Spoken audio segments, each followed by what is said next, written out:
Тэгээ ийм нөхцөл байна. За одоо ингэ Монгол ардын нэр хүнд бол маш их унсан байна. Уулын өнгөрсөн 8 жилийнхаа хийж хэрэгжүүлсэн ажлаа яриад, тайлангаа тавиад ингэж л оролцох ёстой.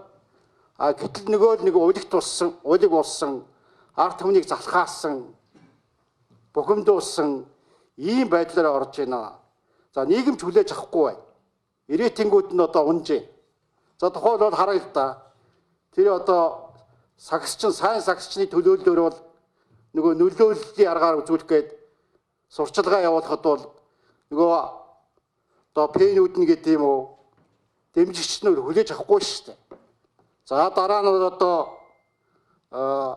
тэр Shark гээд Bismay хүнээр бас одоо энэ байдлыг ахаад давтах гэж орлоо бас хүлээж авахгүй байна.